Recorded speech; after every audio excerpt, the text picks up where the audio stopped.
Welcome back everybody, this is King Kong Knights 100. Now as a lot of you may know, King Kong 2005 is my favorite film of all time.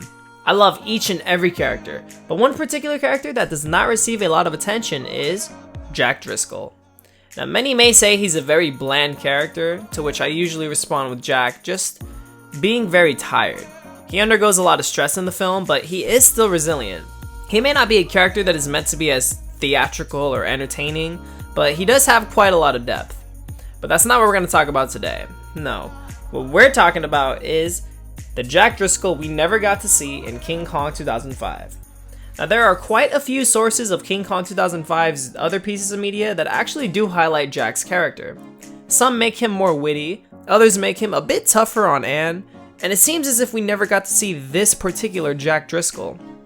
Now before we continue, I want to quickly say two things. One, thank you guys so much for 12,000 subscribers. I mean, you all seriously mean the world to me.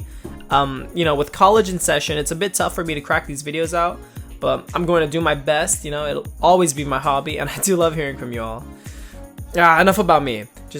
You're all amazing. Two, this video is going to be very much like my last video on the different interpretations to the King Kong 2005 story. But in case I miss anything here, you should all go ahead and check that video out first. Alright, that was a fat ass intro. Let's do this thing. So starting out with the film itself, for obvious reasons, we've established that the Jack we got was kind of a quiet, morally upheld kind of guy. He's pretty exhausted from living in a literal cage, barely going out since he's finishing a script for Carl, and also writing his own play for Anne. So he'd be quite the tired fellow, right? Well, after having to basically endure hell on Earth, we see his sheer dedication in rescuing Anne, and this is across all interpretations. Well, if you've seen the extended cut or the other deleted scenes only found on DVDs, and even the teaser trailer, you would know that there are quite a few scenes showing Jack a bit more differently and possibly in a more interesting manner. Well, firstly, there's a shot in the teaser trailer where Anne is gripping onto the handlebars of the Venture. Some of you may remember it from the game's intro. She looks up only to face Jack Driscoll. Now, how you interpret this look is entirely up to you, but I feel like this sort of lends into the deleted scene I'm about to address. I feel like right here, Jack is looking at Anne Darrow in a sort of negative demeanor, kind of like how his 1933 counterpart would look at Anne, with that sexist, like, why is a woman on this ship kind of tone, It may not even be that, it may be more of a, let's see what asshat Carl hired to star in his picture this time kind of tone. The first deleted scene with Jack takes place in the cargo hold when he's writing for Carl. It was originally two scenes spliced into one for time purposes in the actual film, but this is where we get to see Jack be a bit more witty and expressive. It starts off with Jack kind of hurling, I think he's seasick, and he's speaking out what he types before he looks up at Carl and he says, what he's writing is so cheesy, something along those lines. And then Jimmy comes in with lamb brains and walnut sauce, and Adrian Brody ramps up the comedy a bit here, and that really shows, Focus. Okay. She's staring at the body. I kind of wish we got this scene, because not only is it funny, but it also gives Jimmy some depth since he hears the two writing about a man getting stabbed in the back as blood goes everywhere. And the reason it gives him depth is because he corrects them on what it would actually sound like, meaning, he's probably seen somebody get stabbed in the back. I think Peter Jackson actually had a thing like this happen in real life on set of The Lord of the Rings. The old dude, I'm not a Lord of the Rings fellow, but I'm pretty sure his name's Gandalf, or at least the actor for Gandalf. He corrected Peter Jackson on what it was like, getting stabbed in the back. Like, they wouldn't scream, it's just like a gust of air, or there's not a lot of blood. And yeah, those changes that he described actually went on in the film. So I think Peter Jackson may have been making a nod to that experience with this scene. And it's in terms of the scene itself, like the subtle glances that Carl and Jack share are funny too. Like Adrian Brody and his comedic timing actually reminds me of the phenomenal performance of Brendan Fraser in 1999's The Mummy. Did you get that, Jack? Oh, yeah. Because there's no such thing as a slow death, see? Next scene that really does highlight his character takes place probably after Jack and Anne meet. I'm not really sure. I mean, maybe it's before. Maybe this is how they meet. I have no idea. But in the scene, Jack has a much stronger attitude about Anne as opposed to the actual film where Anne disses on Jack before Jack appears behind her. Jack walks with Carl, and he really digs into Anne here. Like, he tells Carl she's not a real actress and that she's actually just a glorified chorus girl. Hey, I'm not saying she has to be famous. All you have to do is find a real actress. You haven't even met her. Give her a chance, for Christ's sake. Come on, half the theaters in New York are closed. You had your pick. Anne's from the theater. I mean, how do you expect me to write for a glorified chorus girl? I cast Anne because she's special. She's right for this part. Special. That's what you said about Dolores. The blonde? You remember her? The one who couldn't act. She was in your last picture. That's a low blow, Jack. He comes off really strong in this scene, and it really does contrast to his much more relaxed film counterpart. He goes, "Keep her away from me." Like, damn, that would sting, right? Coming from your idol. Not only does Jack come off as much closer with Denham as a friend, but Denham also seems much more genuine and slightly nicer than Jack here. Critic. In the bloopers, they're filming a scene where Jack stammers along his words while Carl and Anne look at him oddly. Jack tries to explain that he understands love, and Carl's hat goes flying off, and that's probably why it didn't make it into the film. We get even more of comedic Jack here, and it's awesome. The following deleted scene is the dancing jig scene. Naomi Watts and Jamie Bell actually rehearsed this for months, but ultimately like a shot or two made it into the film. There simply was not enough time. The scene involves Anne and Jimmy dancing on the ship. Not Jack related, but I love how Hayes is that father figure for Jimmy in the film. But here in this scene, he actually feels much more like a big brother or best friend kind of figure, where he's looking out for Jimmy but also encouraging him to go dance with Anne. With Jack, not much happens with Jack here. I mean, everyone has a good time as Jack watches them in the back area much quieter. He acts much more aloof here, but we can see that Jack is clearly falling for Anne. Bits and pieces of him falling for her are scattered throughout these beginning scenes up to the kiss. They then show Jack writing, and I think this is where Jack starts writing his play for her. Next scene is actually a series of scenes. Bruce Baxter tries to eat his food, but Herb is busy adjusting his prosthetic leg. We find out he got his real leg bitten off by a walrus. Your leg was bitten off? Not just my leg.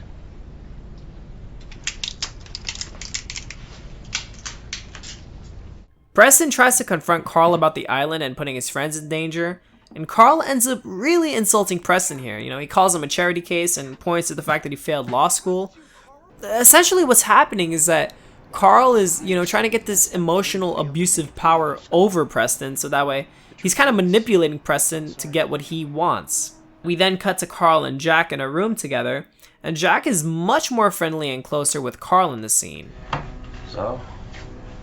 You like it? You hate it? Sorry, no, it reads great. He asks if Carl likes the script that he wrote, even though we know Carl isn't even reading it. Carl is thinking about what Preston said earlier. Carl does something that Jack pinpoints as off for Carl's standards. He refuses alcohol, and Jack looks at him all curious. Carl explains that he would never betray Jack, and Jack responds with a, odd demeanor, while still looking at Carl in that odd way. But then Carl snaps to it, he gets back on track, and he tells Jack that he aced the love story. Now this is clearly a nod to the fact that Jack is falling in love with Anne. It's those little bits and pieces left before Jack confesses to Anne. That's what I was talking about earlier. Right after this, Carl realizes that We're turning around. And so we get the scene with Carl and Engelhorn. We then get to see Jack analyzing the map as Carl acts all paranoid of Engelhorn.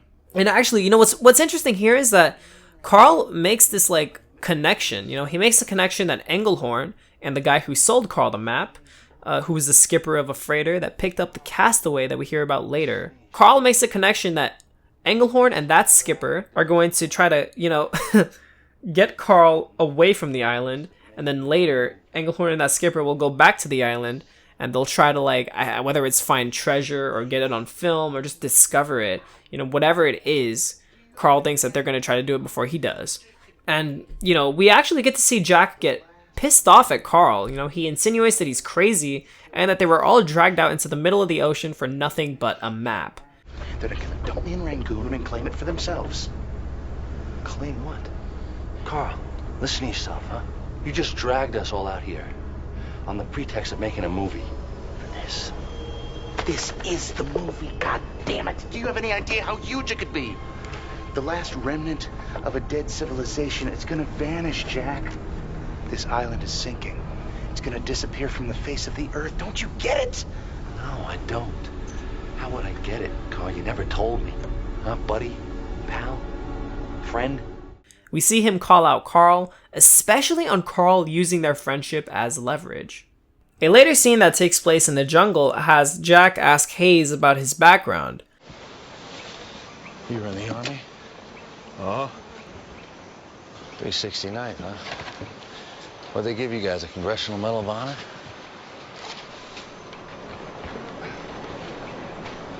French gave us the Croix de Guerre. I meant us. You didn't give us a goddamn thing. And Jack gets, he looks puzzled at this. Hayes then turns around and tells him that they will find Anne. And Jack actually grins at this. We don't get a lot of Hayes and Jack, so this is a great scene to me. The deleted log chasm scene shows Jack reading a poem Jimmy wrote, and Jimmy cries into Jack's arms as Jack takes up Hayes' mantle of that comforting protector, especially later on in the film when Kong gets captured and Jack saves Jimmy. So when it comes to scenes that are deleted from the film, we can see that Jack is a much more wittier, comedic, and stronger character. There is a lot more comedy in the deleted scenes, and I think that the Jack we get in the deleted scenes could have potentially made the film even better. There is another version of Jack I want to discuss. Now, if you're coming from my last video, this one should be fresh, but I wanted to talk about the Jack from the video games, specifically the Nintendo DS version of the King Kong game. It's actually one of the main reasons I wanted to make this video. This and the deleted scene of Jack and Carl on the ship as they, walk into Anne. Yeah, Jack in this version is just so different, It starts out with some comedy for some reason. Hayes tells Jack, Jack, I got a bad feeling about this. I wish Miss Darrow had stayed on the ship. And Jack responds to this line, unlike in the console versions. He responds with, I wouldn't underestimate Anne. She's from New York. She's used to the jungle. And we cut to Anne yelling at the sailors, keep her steady, men, straight ahead. They crash land onto the island, I think. They don't really show it for some reason, but I'm gonna assume that they crash land onto the island since we see the lifeboat all messed up. Jack enters a cave with Anne. So the Jack in this game seems a bit more talkative when it comes to actual scenes, but not really in game. Jack in the game does borrow a lot of Hayes' lines, which is interesting.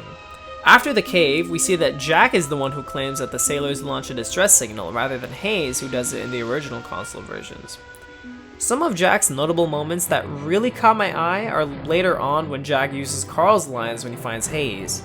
He is much more friendlier with Hayes in this version, and I swear to God, man, Hayes and Jack are just an awesome, pair up, that I really like to see on screen, they're dynamic, they're just both so different, and it really brings together this really interesting scene. I mean, I would have loved to see more Hayes and Jack, I'm all for that. But together, the two spot a V-Rex, and King Kong arrives just on time. I have no idea what happens to Hayes in this game, they kind of just completely gloss over him past this part, but when Carl decides to head back, Jack really does explain that he can't leave Anne on this island. So we can see that he is extremely persistent. But yeah, other than the fact that we actually see what Jack looks like in the DS version, the fact that he's very vocal, friendlier towards Hayes, and persistent about his goals of getting Anne, shows he is a slightly different character than the Jack we see in the film, or could have gotten from the film had scenes not been deleted. And that is going to be it from me, everybody. I hope you all enjoyed. I'll be back for more. This is King Kong Nights 100, signing out. Until next time, bye-bye.